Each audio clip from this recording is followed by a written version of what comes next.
मदुआ कर मद छड़े मदुआ हुआ सेपटे आमे मद छड़े हम माटी उपमुख्यमंत्री माटी आज एते लज्जित काहे हैला गोटे दिन पई वेबसाइट खोलिला बंद हे गला अनाथ माटी आज कलंकित हे गलानी आज्ञा चलीची ता काहा को अछपा नै खोद पुरी माटी कलंकित खोद पुरी माटी रो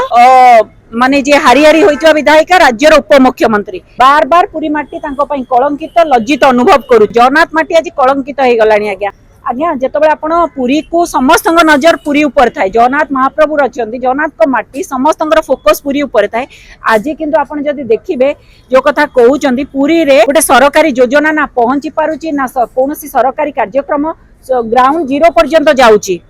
ताले विकास कोठी कौन आकाश रे होउची आमे बार बार कहूँ आपण धान पंजीकरण कथा देखिए जदि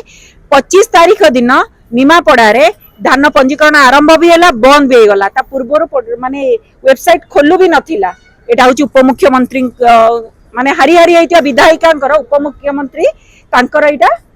एरिया रो अंचल रो चित्र पुणी सेठी कोन उपमुख्यमंत्री जाउचंदी इनागुरेशन प्रोग्राम करूचंदी मंडी अलगा जिल्ला रो इनागुरेशन करूचंदी आज्ञा निज जिल्ला रो चासी परा मुंडे हाथ देई बसिची तांको रबी फसल पई पंजीकरण जो होइतिला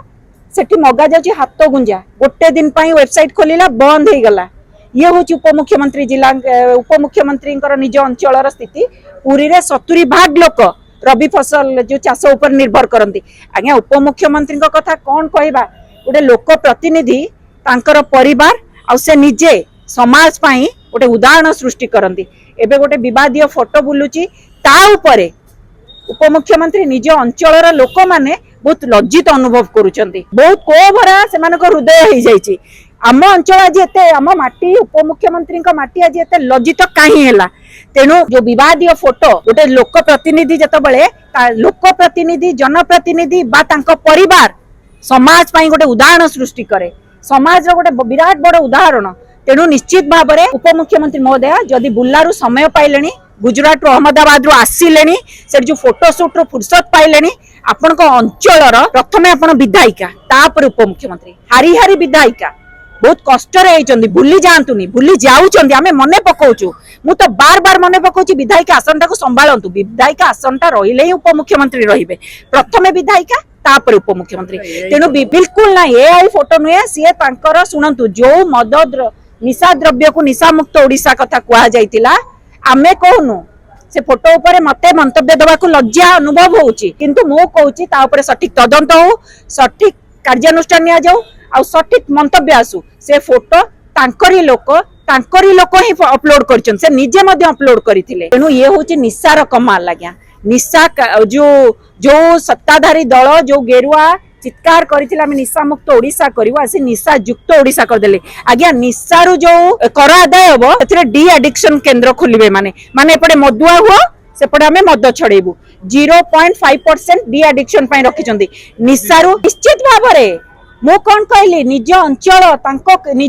अहमदाबाद आसिले जदि फोटोशूट फ्री हेले जदि दया करी प्रथमे विधायिका परे उपमुख्यमंत्री राज्यर उपमुख्यमंत्री परे आग निज अंचल को जातु मु कहली ना जने जनप्रतिनिधि तांकर परिवार सदस्य समाज पाई उदाहरण तेणु या उपरे सठिक तदंत हो गोटे आपण सठिक मंतव्य रखु सामना करंतु काहेकि एभली भाबरे समाज को गोटे विवादीय फोटो काहेकि केमिति किए आनिला आपण लोक ही पाख लोक ठू एत साहस कई बाहर लोक करेंगे ना तेणु निश्चित भाव ये एआई फोटो नुहे या मंतव्य रखु गोटे कथा खाली कहबी जो निशा कथा कह आज आपण माने निशा को प्रोत्साहन दौरान बड़ दाण्ड आईन मंत्री कहले खोल जीवनी मद दुकान खोल जीवन कौ थिला जे खोल तेणु दिन में लंठन देखईदेले एबे कहते पेट्रोल पंप बड़ बड़ मॉल गुड़ाक लिकर मिल पेट्रोल पंप रे आज्ञा कौन कहले आईन मंत्री इनडायरेक्टली कहले आमे मद को प्रोत्साहित करू drink and drive petrol pump रे आगु को लिखा drink and drive petrol pump रे गोटे मद मिल केते हास्यास्पद कथा कहले पुणी एपटे कहउचंदी 0.5 डी एडिक्शन निशारु जो कर आदाय करा जिवो सेचिरे निशा निवारण कर मदुआ कर मद छड़िबे हास्यास्पद कथा आज्ञा तो निश्चित भाव में प्रथमे निशा मुक्त कर निशा पाई ही उपमुख्यमंत्री एरिया रे तांको परिवार सदस्यंकर आज यही अवस्था।